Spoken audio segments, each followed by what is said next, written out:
Soranum 6X in human lung cancer, but prior to lung cancer, they had evaluated it in breast cancer, liver cancer, and finally it was found that it has potential action on lung cancer through cell growth, cell cycle arrest, ROS increase, and MMP depolarization.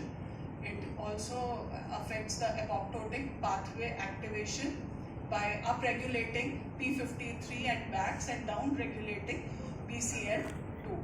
And the outcome is apoptosis, which was mitochondria mediated caspase 3 dependent. So Soranum 6X also triggers apoptosis. Another study was homeopathic remedies with anti-neoplastic properties have immunomodulatory effects in experimental animals. Here, these mice were given the preparations of Thuja carcinosin ruta in 1M230 potencies, and the responses were evaluated on hematological, hematopoietic parameters, humoral immune response, and lymphoid cell proliferation. So this also concluded that there is immunomodulatory activity of high dilution homeopathy with no toxic effects. Now this study, sulfur alters NF-kappa B P300 crosstalk in favor of P53 P300 to induce apoptosis in non-small cell lung carcinoma. This was also a collaborator study done with Bose Institute, Kolkata. So this is a very interesting study. Here, non-small cell carcinoma, lung carcinoma, the cell lines were used, and the survival pathways, that is, it is just like a tug of war. NF-kappa B65, it favors the proliferation of cancer cells, and P53 activation, it causes the cancer cell arrest. So with introduction of sulfur treatment, we observed that the action of a survival pathway, that is involving P65 and F-kappa B, was blocked, and activity of P53 P300 was enhanced. So this resulted in apoptosis. Another study, calcarea carb induces apoptosis in cancer cells in P53 dependent manner via immunomodulatory circuit. This was also conducted in collaboration with Bose Institute, Kolkata. And here also the findings were interesting that there was no significant ex vivo cell death. But when the mice were inoculated with the treatment, we observed that there was 30 to 35% apoptosis, and it prevented T cell loss, resolves cytokine bias, and attenuates inhibition. So activation of host immune system.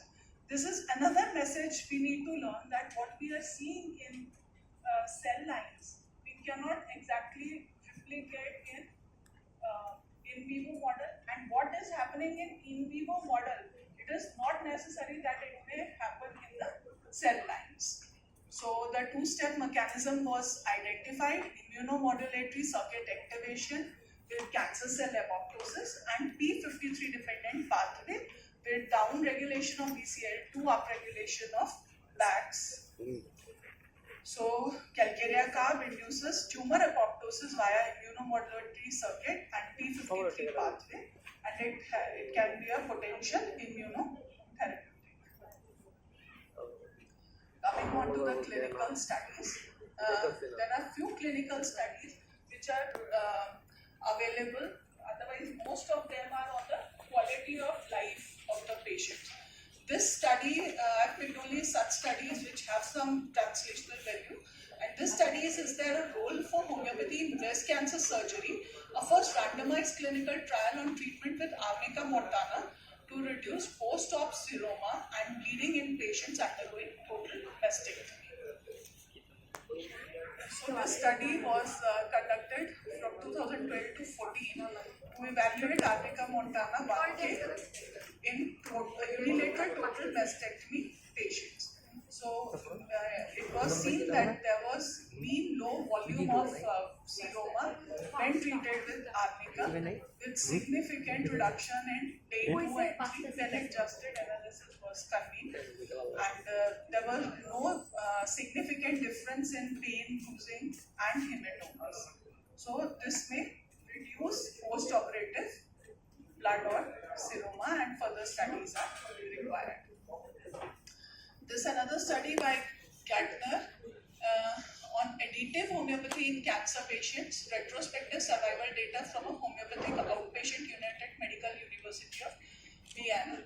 So here homeopathy as a complementary treatment was opted by the patients, and 538 patients of the OPD were there who had opted for homeopathy. So retrospective analysis of patients with at least 3 homeopathic consultations was done, and fatal prognosis and quantitative qualitative description of patient characteristics was recorded. The results indicated extended survival time with homeopathic treatment. 54 patients included for survival analysis, and there was a significantly longer median survival compared to the expert expectations. But the sample size is small, and we need to validate. I was speaking with Dr. Bindu also that we can work on these lines because you have very large data with you, and we can work on similar lines. Now coming on to the OPD experiences, as I'm sitting at Safdarjung Hospital, and prior to that I was posted at Delhi State Cancer Institute, New Delhi. At the Delhi State Cancer Institute, we were getting referrals from the patients who were developing oral mucositis after radiation and chemotherapy. So that was the OPD experience. We were treating, keeping the record of these patients, and they were on the usual care which they were getting from the hospital, and we were giving the add-on homeopathy. So mucositis grade, it reduced from 3 to 1, which was significant, and out of 124, 65 patients could continue radiotherapy without gaps. Now the challenge in radiotherapy patients is that they develop mucositis, and when grade 3, grade 4 mucositis is developed, many patients, they need to stop the radiotherapy, which ultimately affects the prognosis of the treatment, as the treatment cannot be completed. So this was our preliminary observation, that with addition of homeopathic medicine, 65 out of 124 patients, they could continue with radiotherapy without the gap corrections. So along with that, there was symptom improvement as per the Edmonton Symptom Assessment Score, and these parameters improve: pain, tiredness, nausea, lack of appetite and depression. And based on this experience, we have developed a definitive study, and this study is now currently ongoing at Maulana Azad Institute of Dental Sciences, New Delhi. We started in August 25, and we will share the result once the study is concluded. We publish the paper. Now from there, I was posted to Safdarjung Hospital to start with the palliative care OPD. So we worked for 2-3 years, but due to logistics and all, we couldn't carry forward with that. But that experience also showed us, we had 120 cases who had taken 3+ consultations, and out of these only 23 were malignant cases. Others were of different etiologies, and in 23 we found that 18 had improved, 1 was stable, and 4 deteriorated. So based on this experience, again we developed a protocol, and these were the patients who were on best palliative treatment. We were giving add-on homeopathy to them at AIIMS, New Delhi. So that study also concluded last year. The data analysis is going on, and we will soon come out with the publication. So based on these 2 experiences, we could develop the protocols and go for the definitive studies. So likewise, the way ahead can be integrative oncology OPDs in government hospitals. We can develop the training modules, patient education program, and medium-term goals can be the multicentric clinical trials, collaborations with quality standardizations, and long-term can be the integration of homeopathy in national policy framework and international research collaboration. So this is the way forward we need to. Another thing I would like to emphasize, because coming from a tertiary care health center, where we get patients who are coming to us, ki, okay, they have the definitive diagnosis of cancer in hand, and they want कि हमारा homeopathy से ही treatment. They don't want to go for conventional system treatment. There comes our role. We need to counsel the patient. We need to inform that we don't have the validated treatment on cancer till date. We are still in the nascent stage and can offer the supportive treatment. So patient should be guided, patient should be referred, and even if then the patient is not willing for treatment due to financial or any other constraint, this should be documented in the prescription, because we get all these kind of patients and they do pretty well. 180-year-old female suffering from ovarian cancer, adenocarcinoma of ovaries. She survived for around 3 years under exclusive homeopathy treatment. But as a physician, it is our duty to counsel, to educate, to refer the patient, and despite of that, if the patient is not going, it has to be documented on the prescription. Now, another case is coming.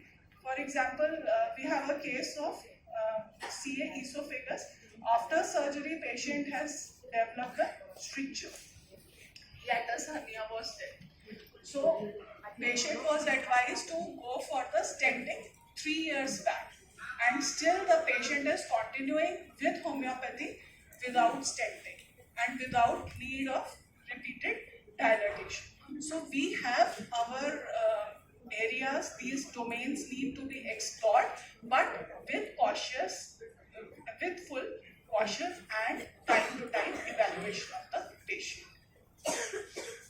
So I would express my gratitude to DG sir for kind permission, as well as organizers for giving me the opportunity, and my sincere thanks to Dr. Ashwini, who helped me for preparing these slides. So thank you one and